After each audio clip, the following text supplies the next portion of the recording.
When I first started trading, I struggled to find consistent success. I would have success at times, but I wouldn't be able to consistently keep the profits I made. And it just felt like I was gambling in a casino. It took me 4 long years to realize that I would consistently be in this losing cycle until I made certain changes that I'm going to reveal to you in this video. Once I started to make these changes, I saw my profit graph go from consistently losing money to consistently making money. Every trader that eventually becomes profitable has a similar story to this. Yours might be slightly different, but if you listen closely to what I'm about to tell you, you will be able to take actionable steps that will improve your trading no matter where you are in the trading journey.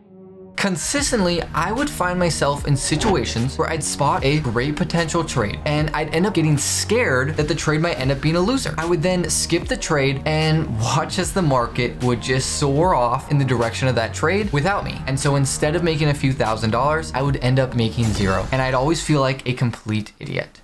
I then continue to watch what the market was doing, and along comes another potential trade. But this time, it's not as good of a trade opportunity, and I know I should just skip it. But maybe I'm just being scared, and I should just toughen up and get in. I don't want to make the same mistake twice, so I jump into the trade, and this time it fails, and I lose money. If you've been in this exact same spot, you know how frustrating this is. Because of that loss, now you start doubting yourself, you start beating yourself up, and I would get even more triggered. I either leave trading for the day, quit it, and I would have, a dark cloud over me the rest of the day. It would kind of ruin my day. Or even worse, I would actually end up stay trading and start revenge trading and take even more losses. Even if you're dealing with this with your trading right now, I have answers for you. Let's talk about a few key takeaways from that story. First, you need to understand how your emotions are affecting you. Understand what emotions you feel when you're trading and how you impulsively act based on those emotions. If you don't have an idea of what they are, then you won't have a chance to be successful at trading. Second, your emotions are all connected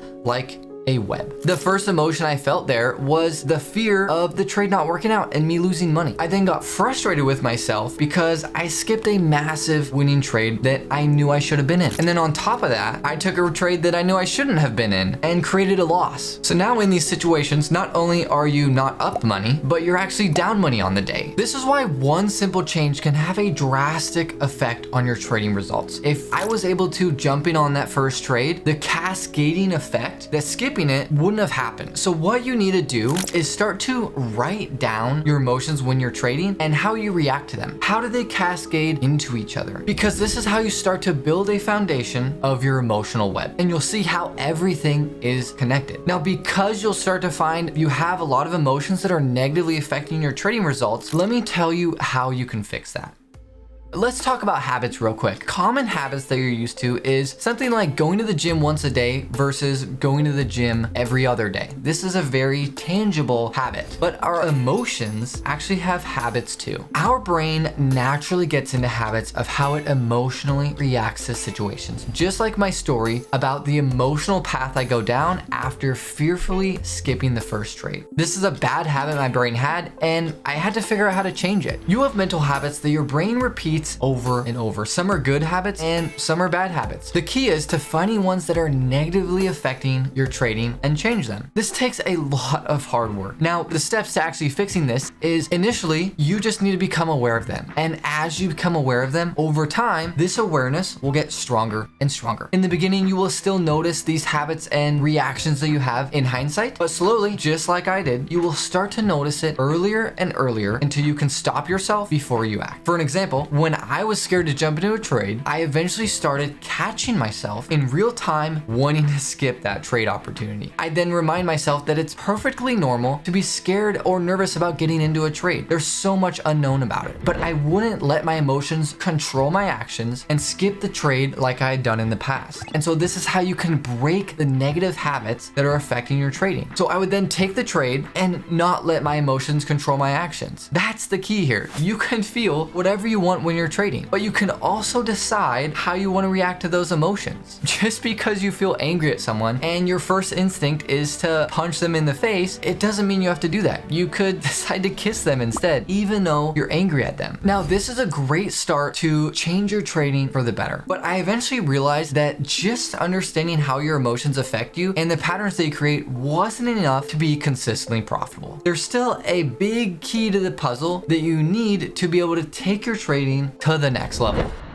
So I used to have days where I felt like I was trading flawlessly. An emotion would come up and usually that would trigger me and it didn't seem like a problem. But I couldn't understand why. Some days I would trade perfectly, then others it would be an emotional roller coaster where I was chasing trades, impulsively jumping into them, or even revenge trading. These days would usually wipe out all the gains I had on days where I was trading really well. And as a fellow trader, I know this has happened to you, and here's why. Pretend that your body has a battery.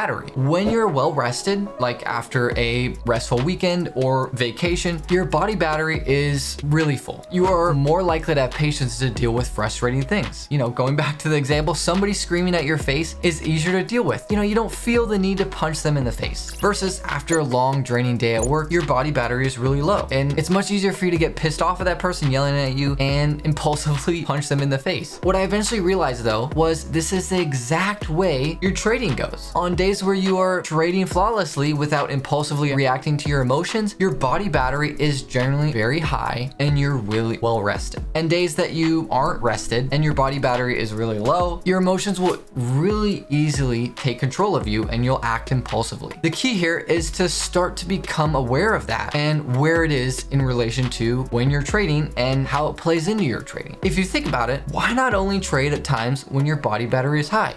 Let me show you how you can use this to become extremely consistent when you're trading. Eventually, I realized that my trading results were correlated with my stress and how rested I was. When I wasn't stressed and well rested, I would have good trading returns. But when I was stressed and not sleeping properly, I would be more likely to make a bad trading decision and it would end up causing me to lose money. But you have to know when you need to take a break and reset your body battery. This can vary on how drained you are. Sometimes you need just a good night's rest to be ready to go the next day, and other times you need a whole week's vacation to get back to normal. This is something you'll get better at understanding over time, and it's something I'm still working on myself. I've actually noticed that I have what seems like a boom and bust cycle where I am really in the zone trading and I'm being consistently profitable, and then I'll overwork myself and my body battery will become really depleted and I'll still continue to try and trade and I won't reset properly. I will start to make consistent, trading mistakes. The key though is to be able to reset and take a break before your body battery becomes so drained that it negatively affects your trading. That's the key here. Trading will always be there. The key is to be there when you are ready to trade. The only thing you can really control in trading is when you jump into a trade. The outcome of the trade, what the market's doing, they're all completely out of your control. So every time you sit down at your desk to trade, you better be at peak performance levels because trading is a war and you better be ready to fight every single time. You wouldn't show up to fight tired and not able to give it your all, right? That's the great thing when it comes to trading is you can choose when you want to show up to fight. A really big realization I actually had was even the most successful traders out there that are making millions still have ups and downs, and they're not emotionless robots that execute their strategy perfectly. They still have negative emotions that they have to deal with and ups and downs, and you will have emotions that negatively affect you. But if you are able to trade only when you're well rested, the impulses that you have based on those emotions will be manageable. Over time, you will be able to slowly stop reacting to those emotions, change the habits that are negatively affecting your trading, and switch them into positive habits that will cause you to be a consistently profitable trader. So what are some trading habits that are really crucial for your success as a trader? In this video right here, I'm going to show you what habits you need to be successful with and what habits are stopping you from actually being successful.